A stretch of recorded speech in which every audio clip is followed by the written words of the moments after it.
Saudara-saudara, sistem presidensial terlalu sentralistik. Kita butuh sistem yang lebih demokratis parlementer, supaya kabinet bisa bertanggung jawab kepada rakyat melalui Komite Nasional. Kami dari kalangan pemuda-pemudi tidak ingin kemerdekaan ini disalahgunakan. Kabinet harus dipimpin oleh orang yang tidak pernah bekerja sama dengan Jepang. Kami usulkan Sultan Syahrir. Syahrir memang bukan tokoh populer, tapi dia dikenal bersih, jujur, dan satu dari sedikit tokoh yang menolak kerjasama dengan Jepang saat pendudukan. Masuk.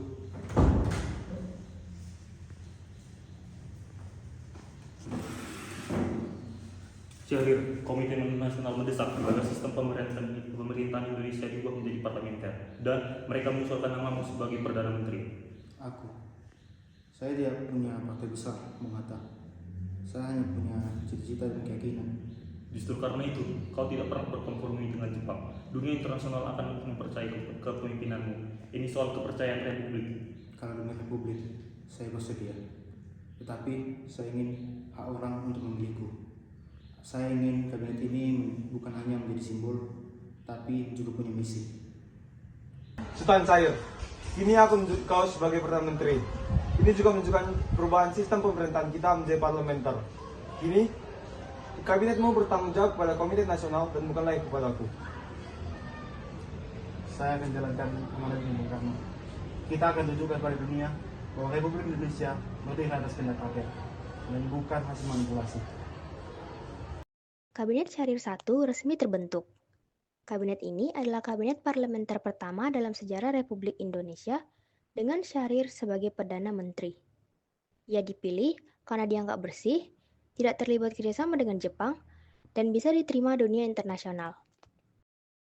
Tuan Syahrir, kabinet Anda disebut sebagai kabinet rakyat. Kira-kira apa harapannya? Kami ingin menunjukkan bahwa pemerintahan ini benar-benar mewakili suara rakyat. Kabinet ini akan menjalin dengan dunia luar dan memperjuangkan kemerdekaan kedaulatan Indonesia. Bukan dengan cara kekerasan, tapi dengan cara diplomasi. Apabila untuk tantangan terbesar apa yang Anda hadapi? Tantangan terbesarnya adalah untuk meyakinkan rakyat sendiri bahwa kemerdekaan itu dapat diraih dengan cara kepala yang dingin dan pola pikir yang tenang, bukan hanya dengan bambu runcing. Baiklah Tuan Syahrir, terima kasih atas informasi yang Anda berikan. Tahun 1946, Indonesia baru merdeka, tapi belum tenang. Belanda datang kembali, dan rakyat mulai kehilangan kepercayaan pada kabinet. Kabinet pertama, Sultan Syahrir, dinilai gagal.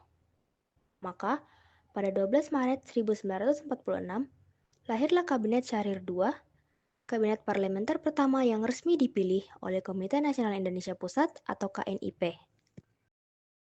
Syahrir, kabinet pertamamu diserang dari segala arah. Namun, kau tak dipercaya. KNIP kembali memilihmu. Apa kamu siap?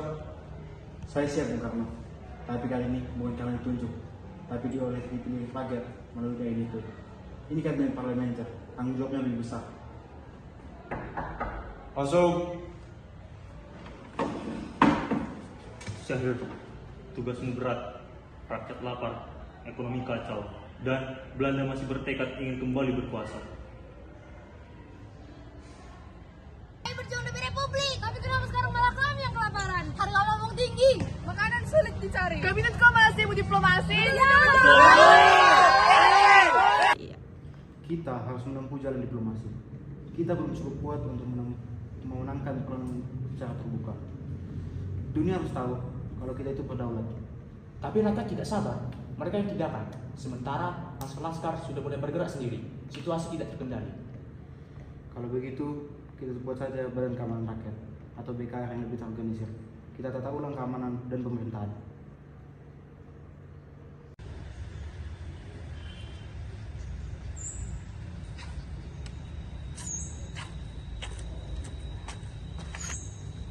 Kau sudah melakukan yang terbaik.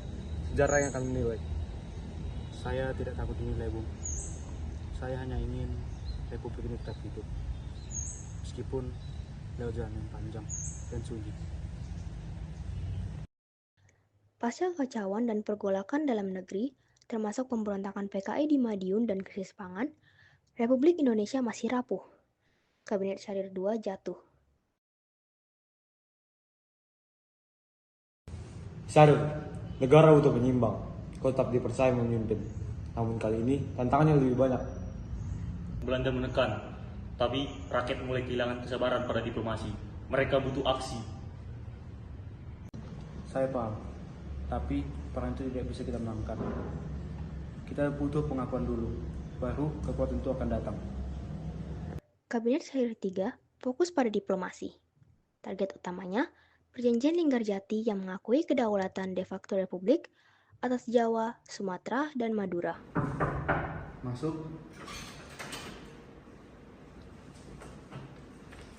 Tuan Syahrir, kami siap menandatangani.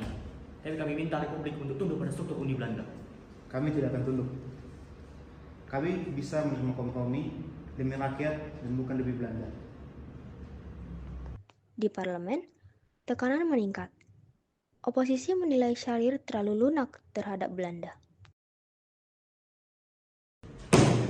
Perjanjian Linggarjati adalah kekalahan. Kabinet ini telah menjual kemerdekaan bangsa. Kami tak menjual apapun. Justru dengan pengakuan internasional, kita dapat memperkuat posisi Republik. Perang bisa terjadi kapan saja, tapi diplomasi itu adalah investasi untuk jangka panjang. Bu, ada perlu apa Syahrir? Saya ingin mengundurkan diri. Kabinet ini tidak lagi bisa bekerja di bawah tekanan dari dalam.